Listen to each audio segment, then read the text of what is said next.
Hello दोस्तों, नमस्कार। एक बार फिर से स्वागत है आपका मेरे नए YouTube चैनल स्टेनोग्राफी विद भावना पिथौरगढ़िया। तो दोस्तों, अगर आप सीखना चाहते हैं हिंदी शॉर्ट हैंड या कहे कि हिंदी आशुलेखन या हिंदी स्टेनोग्राफी, वो भी मेरे साथ, तो दोस्तों प्लीज मेरे चैनल को लाइक कीजिए, शेयर कीजिए एंड सब्सक्राइब कीजिए और साथ ही बेल आइकन को प्रेस करना ना भूलें, क्योंकि अगर आप करते हैं बेल आइकन को प्रेस तो आपको मेरे आने वाले सभी वीडियोज का नोटिफिकेशन मिलता है। तो दोस्तों, मैं आपको ये बता दूं कि जो मैं आपको शॉर्ट हैंड सिखाने वाली हूँ, ये व्हाइट बोर्ड और मार्कर की हेल्प से नहीं सिखाने वाली हूँ, क्योंकि अगर मैं आपको व्हाइट बोर्ड और मार्कर की हेल्प से सिखाऊंगी तो आपको समझ में नहीं आने वाला, क्योंकि शॉर्ट हैंड में जो सबसे बड़ा रोल होता है वो नोटबुक की लाइंस का होता है। अगर आप स्किल टेस्ट में जाते हैं तो वहां भी आपको नोटबुक मिलता है और नोटबुक पे जो लाइंस होती हैं उसका सबसे बड़ा यहाँ पे रोल होता है। तो मैं आपको नोटबुक और पेंसिल की हेल्प से शॉर्ट हैंड लिखना सिखाऊंगी। तो ज्यादा टाइम न लेते हुए वीडियो को आगे शुरू करते हैं। तो देखिए, हिंदी स्टेनोग्राफी विद भावना पिथौरगढ़िया। तो दोस्तों, मैं आपको सबसे पहले ये बताती हूँ कि शॉर्ट हैंड प्रैक्टिस करने के लिए आपको किस तरीके की नोटबुक रखनी है अपने पास पे। इस तरीके की आपको नोटबुक रखनी है जिसमें हम इस तरीके से पन्नों को पलट सकते हैं। ये मैं आपको इसलिए बता रही हूँ दोस्तों, क्योंकि अगर आप जब शॉर्ट हैंड में जाएंगे, स्किल टेस्ट में अगर आप शॉर्ट हैंड की जाएंगे तो आपको वहाँ इसी तरीके की नोटबुक मिलेगी जिसमें आपको इस तरीके से पन्ने पलटने की प्रैक्टिस अभी से बनी रहेगी, जहाँ पे आपको वहाँ पे कम टाइम लगेगा और आपका स्किल टेस्ट क्रैक होने में सहायता मिलेगी और आपका टाइम थोड़ा सा बचेगा।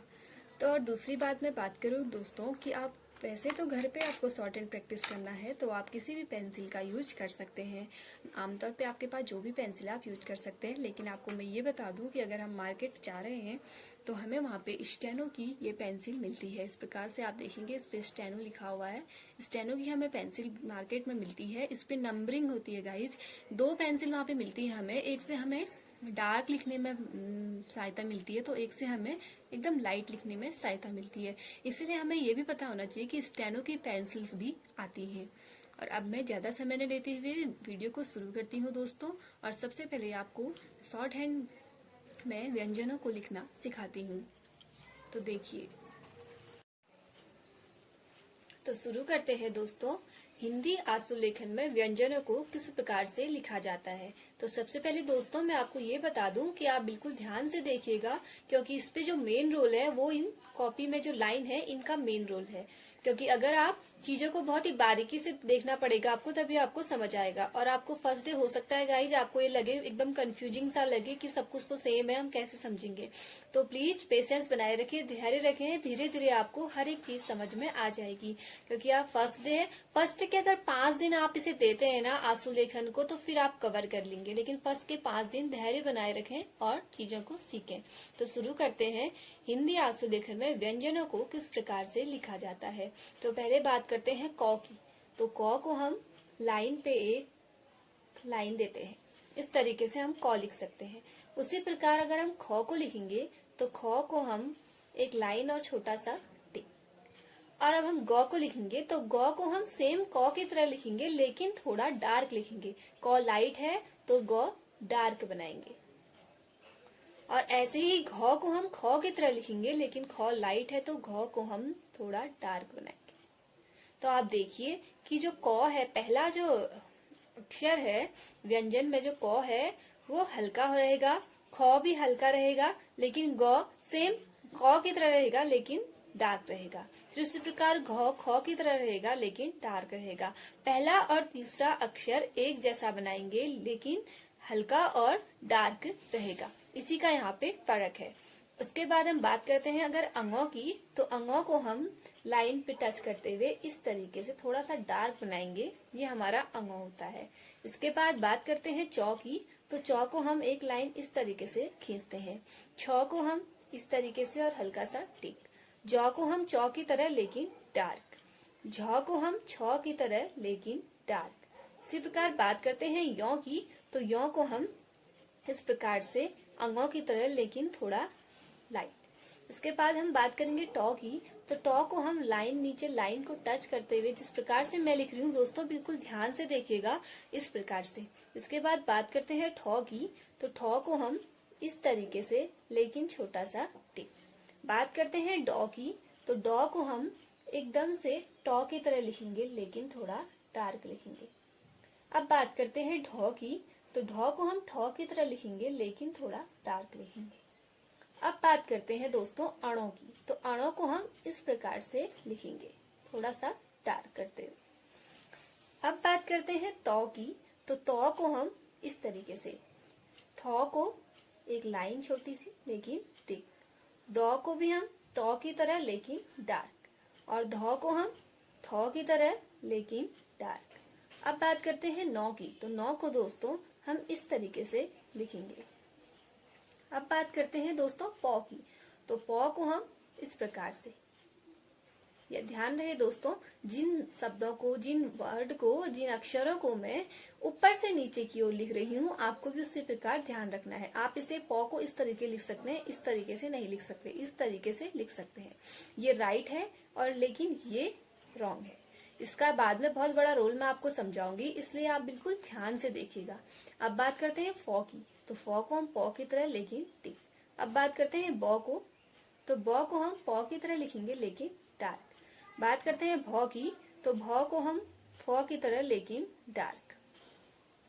इसी प्रकार देखिए। अब बात करते हैं मौ की, तो मौ को हम लाइन पे टच करते हुए इस तरीके से। अब बात करते हैं यौ की, तो यौ को देखिए दोस्तों इस प्रकार से लिखा जाता है। अब बात करते हैं रौ की, तो रौ को दोस्तों हम नीचे से ऊपर की ओर लिखेंगे, और लौ को हम इसी प्रकार इस तरीके से लिखेंगे। अब बात करते हैं वॉ की, तो वॉ को दोस्तों हम इस तरीके से लिखते हैं नीचे से ऊपर की ओर। ये जो हल्का सा यहाँ पे टिक दिख रहा है इसे अंकुश कहा जाता है, तो अंकुश को हम छोटा सा अंकुश लगाते हुए नीचे से ऊपर की ओर वॉ को लिखते हैं। अब बात करते हैं सौ की, तो सौ को हम इस तरीके से लिखेंगे। अब बात करते हैं हम शौ से षटकोण वाले शौ की, तो इसे भी हम इसी प्रकार से लेकिन थोड़ा डार्क। अब बात करते हैं सौ से सेब वाले सौ की, तो इसे थोड़ा इस प्रकार से। अब बात करेंगे सौ, शौ, शौ, थोड़ा दिखने में सेम जैसा है, तो आप कहेंगे कि हम समझेंगे कैसे। तो गाइज ये आपको धीरे धीरे समझ में आएगा, आप प्रैक्टिस पे डिपेंड करता है, और मैं आपको बताऊंगी कि इस पे डिफरेंस कैसे होता है। लेकिन अभी आप प्लीज व्यंजनों को लिखना सीखिए शॉर्ट हैंड में। अब बात करते हैं हॉ की, तो हॉ को हम इस प्रकार से लिख सकते हैं। इसी प्रकार ध्यान से देखना दोस्तों, हॉ को हम 3 तरीके से लिख सकते हैं। एक जो मैंने बताया इस तरीके से, और एक इस तरीके से, और एक इस तरीके से। तो आप देखिए हॉ को हम 3 तरीके से लिख सकते हैं। फिलहाल आप देखिए हॉ को इस तरीके से, लेकिन ये जो गोला है इसे लाइन पे टच करते हुए। अब बात करते हैं शौ की, तो शौ को हम एक अंकुश लगाते हुए सीधा लाइन पे लिखेंगे।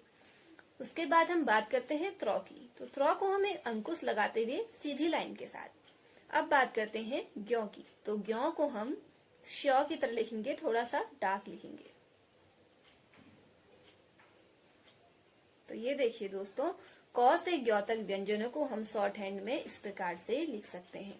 तो मैं एक बार आपको रिवीजन करा दूं, तो आप देखिए क, ख, ग, घ, ङ, च, छ, ज, झ, य, ट, ठ, ड, ढ, ण, त, थ, द, ध, न, प, फ, ब, भ, म, य, र, ल, व, श, श, ह, श, त्र, ज्ञ।